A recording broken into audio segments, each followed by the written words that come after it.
wane nañ ko en 2017 avec les problèmes en Gambie.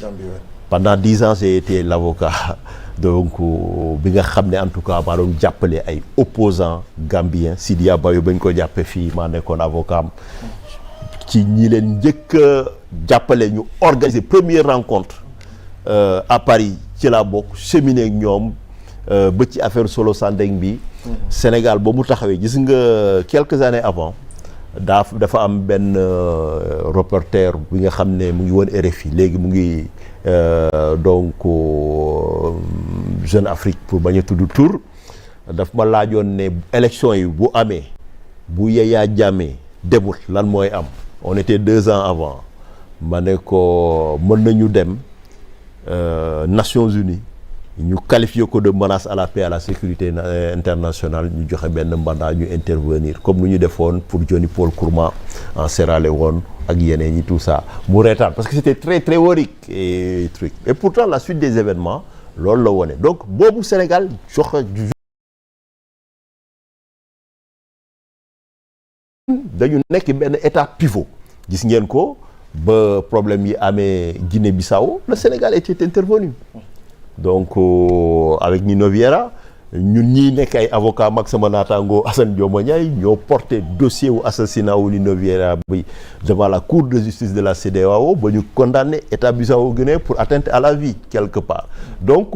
muy suñu défenseur des droits de l'homme yi muy suñu avocat yi muy suñu diplomate yi dañu am benn rôle d'influence bu ñu yàgg jouer dans la sous-région taxawaay boobu kooku moo tax ni bu suñu cër ñun ñuy naan AES la ñu faral wala CEDEAO la ñu faral dañu war a am benn approche bi nga xam ne day voilà d'équilibre bi nga xam ne day dépasser loolu yëpp tey ñun ñu wone la voie quelque part et que je pense qu'il est salutaire que dans un premier temps ñu bëri comprendre ñu ko woon parce que dañu doon critiquer ni erreur diplomatique la tout ça mais je pense qu'avec la rencontre à Bamako et le communiqué qui a été sanctionné qui reproduit quasiment les termes de ce qu'il a prôné quelque part montre que quand même il est visionnaire et il a fait preuve d'audace quelque part léegi après bon lu des ñeneen ñi bon ils vont voilà donc ils ont une vision bi nga xam ne c'est dépasser des relations internationales consistant à dire que bon ñii respecté wuñu ordre constitutionnel du ma wax ak ñoom aujourd'hui les relations internationales la diplomatie c'est le pragmatisme c'est l'adaptabilité et c'est le réalisme quelque part gis nga ko Trump bañ ko falee première visite officielle am pays wu golfe yi la ko yóbbu ci pays arabes yi et pourtant l'Amérique avec le monde arabe on a vu ce que ça a donné voilà mais yaakaar nga ni maître aujourd'hui les pays de l'AES ont eu une chance de réintégrer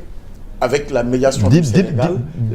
dinañ réintégrer maa la wax loolu parce que au-delà de ça foofu laa bëggoon a jeex taxawal ci loolu foofu laa bëggoon jeexalee c'est que tey mën nañu wax AES ak yooyu yëpp mais bu ñu fàtte ne peuple yi xam nga Union africaine la diplomatie des peuples parce que bul fàtte ni c'est un régime panafricaniste aujourd'hui moo toog Sénégal quelque part souverainiste et panafricaniste tey projet wu panafricanisme bi lu koy retardé fii moom mooy pendant plus de 60 ans dañu nekkoon ci benn OUA des États et pas des peuples benn Union africaine des États et pas des peuples moom Ousmane Sonko lu mu def moom mooy dem seeti peuple bi wax ak jeunesse bi quelque part gis nga du ma ko xamee man tey ba je le recule parce que y a 25 ans j'habitais à la Cité internationale à Paris mais je comprenais pas le phénomène des Erasmus maanaam pour construire Union européenne gars yi dañ doon jël étudiant bu nekk Italie Espagne fële da nga am droit dem nekk def quelques mois quelque part fi nga xam ne dañ koy fay et tout ça et j'avais toutes les nationalités dans la cité et tout ça mais tey ñooñu c'est eux qui sont devenus les diplomates ñoo nekk à la tête des partis ñoo nekk à la commission à Bruxelles et tout ça et ñooñu tey parce que ñoom ils se sont brassés entre eux donc loolu tey lu ñuy yóbbu moom mooy waruñu nekk ci benn mystique wu unité africaine di chanter di def ay incantation mais dañu war a poser ay actes mooy ñu encourager lëkkaloo bi le brassage entre les peuples et que quelles que soient les circonstances mu bañ a retarder processus bi ñu continuer ñu def la différence entre les problèmes des États les problèmes institutionnels ak beneen problème bi nga xam ne dañu am benn communauté de destin ak benn ambition commune mooy unir l'Afrique à terme et que fu may jeexale moom mooy depuis l'assassinat de Kadhafi le projet de l'Union africaine de l'unité africaine est en panne et que jàpp naa ni tey Sénégal mën na jëlaat leadership et nekk même locomotive bi nga xam ne moo koy impulser voilà. merci beaucoup. defe naa waxtu wi dab nañu. damay terminer ak benn information rek ngir internautes yi ñuy seetaan ndax jot nañ xibaar comme quoi que ni il y a eu un policier qui a été blessé à Pikine, le lutteur Ama Baldé. Actuellement il est recherché. li xew nag nee nañ rocambolesque affaire la woon boo xamante ni moom Ama Baldé ak frère am ñoo ci impliqué wu fi mu ne nii les éléments du commissariat d'arrondissement de Pikine ñu ngi leen di seet waaye ñu ne ils sont introuvables ci bésu dimanche bi depuis 20 heures ci waxtu wi ni wax ak yéen donc peut-être bu évolution amee lu ci munti am Sénégal seet dina ci dikk waaye li xew nee nañ seen benn jarbaat bu ñuy wax Julo moom la ñu tudd ci mbirum agression mu mel ni nag victime bi daal di def plainte ci motoom ak chaînam yëpp dañ ko emporté woon donc ci circonstances yooyu la ñu wax ni ci la policiers yi ñëwee kër ñoom Ama Baldé ci seen famille foofu à Pikine pour indil ki nga xamante ne moom mooy Julo ab convocation mu mel ni suspect bi ci xibaar yi ñu jot dañ ko surprendre mu doon jëfandikoo li nga xamante ni moom mooy chanvre indien ci salon bi waaye nee nañ Ama Baldé ak grand frère am Pathé dañu opposé wu ci interpellation seen neveu bi ca la empoignade amee diggante Ama ak adjudant de police bi nee nañ c'est dans ces circonstances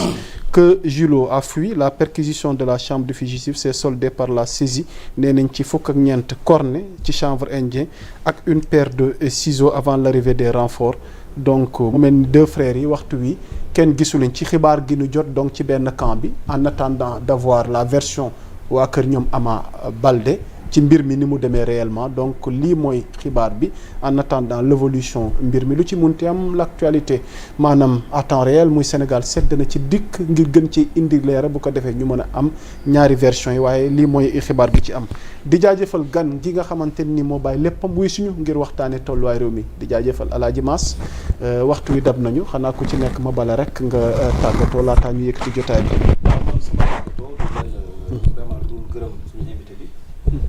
parce que borom xam-xam la ci wàllu yoon waaye aussi nit moom da nga koy vraiment seddal li muy def taxawaayam ci réew mi bëgg Sénégalam aussi ñu mel nii vraiment ñoom la ñu war a gis ci poste de responsabilité yi pour ñu mën a doxal waaw parce que au sein de Diomaye président aussi il y a des personnes de valeur yoo xamante ne jàpp naa ne war nañoo mën a. à rappeler qu'il est le PCA. absolument de la SOGEPA. de la SOGEPA oui. voilà moom ñu mel nii vraiment dañuy indi seen pierre à l'édifice ci fa ñu jëm ay borom xam-xam la ñu soxla di nuyu aussi suma benn grand mooy ABS Alioune Badara Sarr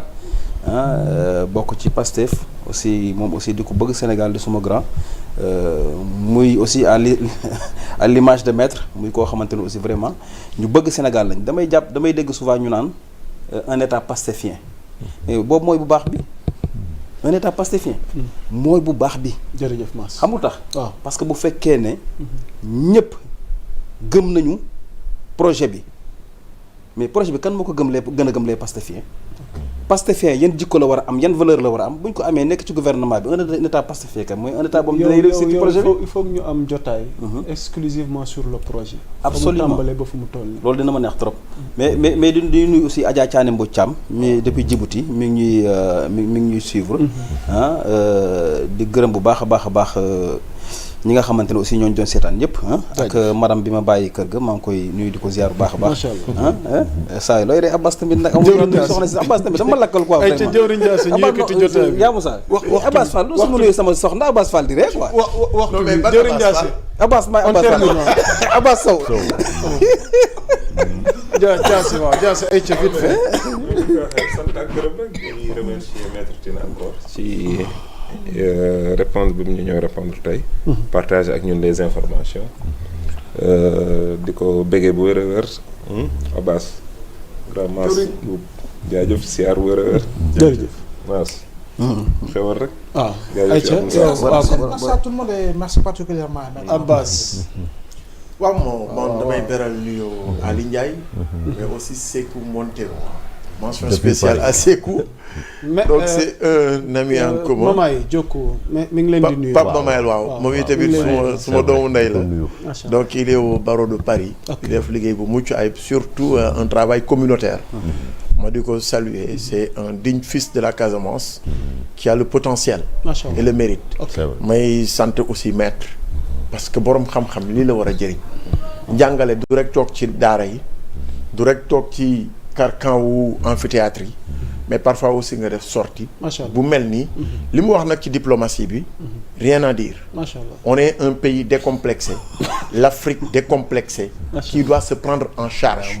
Pour promouvoir son développement économique et son modèle social. Macha Allah. te man loolu laa gëm. Jërëjëf. et je pense que aussi. on est sur la bonne voie. Merci. Prière et soutien à notre consoeur l'absente la plus présente muy Soxna Lalla ci jongante yi nga xamante ni mi ngi ci ak Only Woman Awards. donc ci meilleure présentatrice at mi Lalla ñu ngi koy souhaiter bonne chance ci turu jotaay waxtaan wi di jaajëfal kilifa gi nga xamante ni moo nekkoon gan gi. waaw bàyyuma kenn.